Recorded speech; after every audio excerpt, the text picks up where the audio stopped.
Et salut tout le monde, c'est Matler Cycling. Aujourd'hui on se retrouve pour la présentation d'un nouveau vélo. Et ouais, j'ai décidé d'investir dans un nouveau vélo. Donc j'ai décidé de partir sur un vélo de gravel. Donc c'est New Bike Day, mais bon, je vais pas vous mentir, ça fait déjà 3 semaines que je l'ai, que je le roule. J'ai pas encore eu l'occasion de vous faire la présentation. Mais du coup sur cette vidéo je vais pas encore vraiment rentrer dans les détails. Là c'est juste vraiment pour vous présenter le nouveau vélo. Je vais faire une autre vidéo où je vais vraiment vous donner mon avis vraiment construit après plus de kilomètres quand même, parce que là j'en ai pour le moment engrangé encore que 350, un truc comme ça. Donc pas encore assez pour avoir vraiment un avis constructif sur le vélo, mais rien n'empêche de vous présenter ce vélo. Ce vélo c'est un Canyon Grizzle CF SL6, donc c'est l'entrée de gamme du carbone chez Canyon. Donc vous pouvez le voir, je vais partir directement là-dessus, vous pouvez voir qu'il y a une différence entre la roue avant et arrière, pour la simple et bonne raison que au moment de la réception du vélo, donc je l'ai réceptionné chez mes parents, et faut savoir qu'on a l'habitude de passer tous nos vélos en tubeless.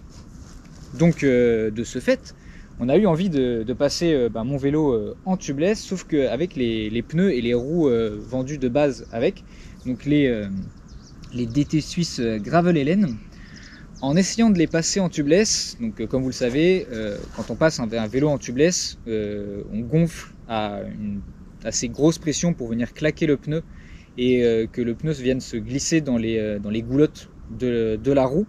Et de cette manière, en dégonflant, le pneu doit rester dans les goulottes et on vient y verser le préventif. Sauf qu'au moment de passer ces roues en tubeless, donc on était sur la roue avant évidemment, hein, c'est celle qui a été changée, et ça ne marchait pas, le pneu n'arrivait pas à rester dans la goulotte, et donc du coup ça nous a fait galérer une bonne partie de l'après-midi. Donc au bout d'un moment, avec la fatigue, on s'est dit vas-y, pourquoi pas gonfler à 8 bars pour vraiment bien claquer le pneu. Sauf que, à savoir, moi ça m'a pas choqué, hein, outre mesure de gonfler un pneu à 8 bars, parce que j'ai l'habitude sur la route finalement de claquer des pneus. On peut les claquer, voilà, on peut les surgonfler jusqu'à 7, 8, 9 bars grand maximum pour venir les claquer dans la jante. Sauf que là, il faut savoir qu'on est sur des routes de gravel, et des routes gravel c'est pas pareil que des roues de route. Donc là après je connais pas réellement le principe physique derrière le truc, je sais pas si c'est le fait de mettre beaucoup de pression dans des sections supérieures, ou justement la construction de la jante, mais le fait est que qu'il y a eu un petit problème, on va dire, c'est-à-dire qu'au moment de gonfler à 8 bars, le pneu était gonflé à 8 bars sans chambre à air à l'intérieur, et au moment de le prendre en main, le pneu a venu complètement exploser la roue, ce qui a donc voilé la roue, tout simplement ça a explosé la roue. La roue s'est retrouvée voilée, la jante était complètement tordue. Je me suis fait bien mal au pouce, hein, je me suis retourné les 2 pouces dans l'opération. Donc quelque chose que je ne recommande pas, dirons-nous, hein. Donc voilà, le gros problème de ce vélo pour le moment que j'ai pu avoir, parce que outre le fait d'être un petit peu vexé d'avoir quand même cassé un vélo le jour de la réception sans l'avoir même roulé, c'est quand même une roue en plus à acheter, donc ça a été un petit peu des galères. Donc après j'ai vu sur le site Canyon que eux préconisaient de les monter différemment. Donc l'erreur vient clairement de nous, c'est notre faute d'avoir mal monté les roues. Mais pour moi c'est le gros défaut de ce vélo, ça va être les roues. Même si voilà, je vous ai dit que j'allais pas trop m'épancher sur le sujet, sur mes impressions pour le moment, parce que je n'ai pas encore assez de kilomètres. Maintenant passons à ce qui fait pour moi la plus grande force de ce vélo, c'est que je suis monté avec un groupe électrique. Et oui, l'entrée de gamme du carbone chez Canyon, c'est le SRAM Apex XPLR AXS. Donc c'est un groupe électrique. Donc honnêtement pour le moment j'en suis ultra satisfait. Donc je suis monté en 40 à l'avant et en 11,44 à l'avant. Donc le 11,44 ça a son importance, hein, finalement, parce que on est sur du SRAM, et SRAM ça commence d'habitude sur du 10 et là on commence sur du 11. Donc les ratios sont pas les mêmes, donc c'est quelque chose à garder en tête. Mais pour le moment, franchement, c'est une transmission qui me plaît amplement. Je manque quand même un petit peu de vitesse finalement quand on est sur de la route. Mais à part ça c'est super. Parlons maintenant un petit peu des pneus. Et oui, j'ai changé mes pneus. Le vélo était monté de base en pneus de 45. Je sais plus la marque qui était montée dessus. Mais j'ai décidé de partir sur des pneus en 40, les Hutchinson Touareg Tubeless Ready, pour pouvoir passer le vélo en tubeless. Et franchement, c'est du super pneu. Quand je les gonfle à une bonne pression, donc évidemment, on ne fait pas la même erreur, on ne gonfle pas à plus de 4 bars. Hein. Donc à 3 bars 5, franchement, ça roule vite sur la route. Quand on réduit la pression, c'est amplement suffisant sur les chemins. Franchement, il y a du grip. Il y a de la vitesse sur la route. Pour moi, c'est des super pneus pour le moment. Après, voilà, j'ai pas encore fait des milliers de kilomètres avec. Mais pour le moment, franchement, c'est le top. J'ai jamais crevé encore avec. Maintenant, parlons un petit peu des pédales que je suis venu monter dessus. Donc moi, je suis parti sur des pédales de VTT, des Times. Donc c'est ce que j'ai l'habitude de monter sur mes VTT, que ce soit mon père, moi, on monte toujours des Times sur nos vélos de tout terrain, de gravel et de VTT. Donc franchement, c'est des super pédales, hein. Je suis pas surpris, ça fait 10 ans que je suis sur ce type de modèle, donc franchement, c'est top. Qu'est-ce que j'oublie? La selle. Donc la selle, c'est une selle Italia, donc c'est ce qu'ils mettent sur tous leurs vélos entrée de gamme. J'ai plus exactement le modèle en tête. Donc comme vous le savez, moi je suis sur un Canyon aussi sur la route. Et c'était ce avec quoi le Canyon Ultimate était monté de base. Donc j'avais changé sur le Canyon Ultimate parce que ces selles-là ont tendance à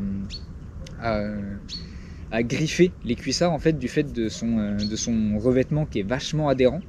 Mais là pour le moment j'ai pas eu trop de problème avec ce vélo là. Je sais pas si c'est le fait de la section des pneus qui, vu qu'elle est supérieure, peut-être que ça empêche certaines vibrations, et donc du coup j'ai pas encore eu de problème avec, donc je la garde pour le moment. Un truc à noter qui est sympa aussi avec ce vélo là, donc c'est pas une gamme performance en fait de chez Canyon, même si pour moi c'est suffisant. Enfin, pour le moment, moi je l'ai trouvé franchement sympathique, mais vu que c'est une gamme un petit peu c'est la gamme Explore, il me semble qu'ils appellent ça, on se retrouve avec plein d'endroits pour monter des accessoires, donc c'est-à-dire il y a plein de vis partout. Là on peut monter des porte-bidons ici, là, ici, donc des deux côtés de la fourche, donc c'est franchement top si vous voulez faire du bikepacking. À noter sur ce vélo aussi, c'est l'intégration totale des câbles. Donc finalement, les câbles ne sont pas quand même intégrés dans le guidon, mais on se retrouve directement avec l'intégration à ce niveau-là. Donc franchement, c'est super dans la mesure que je suis en transmission électrique.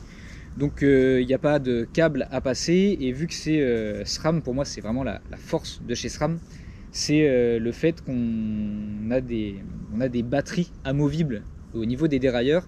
Et au contraire de Shimano, où la batterie se retrouve souvent dans le tube de selle ou quelque part où il y a des câbles à router. Là franchement je suis ultra content d'avoir ça, parce que ça me permet de n'avoir aucun câble à router.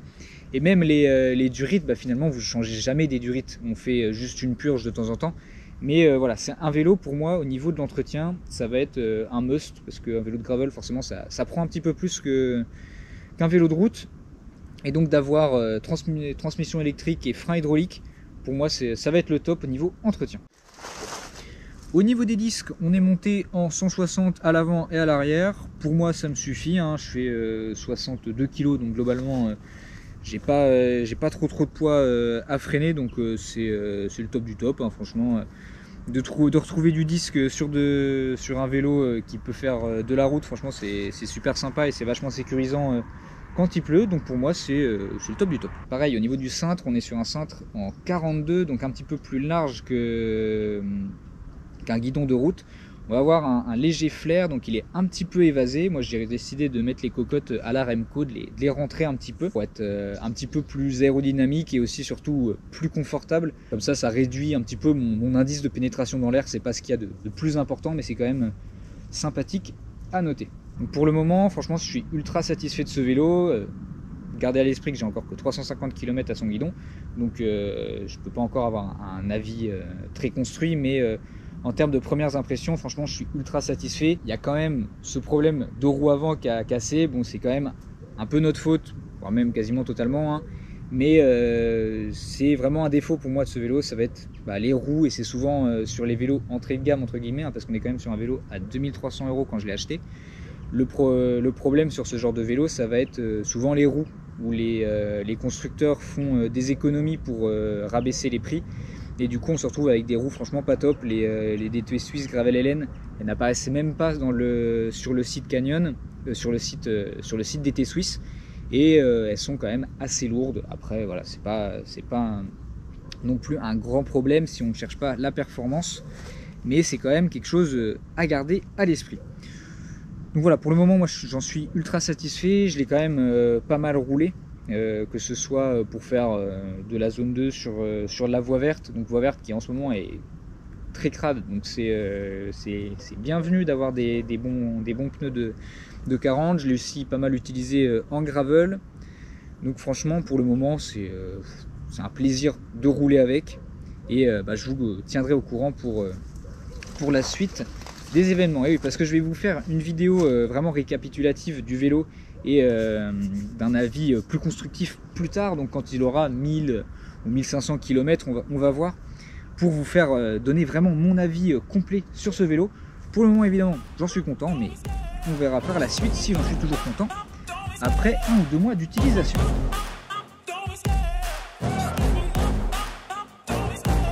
Love the chase and the hunt, and I set the pace when I'm running. I always take what I want and I always give it 100. Don't need a bank, no I'm funded. Play the game like it's nothing. I'm always thankful for something. Don't take for granted, stay humble. Now wake up, it's time to look at the enemy.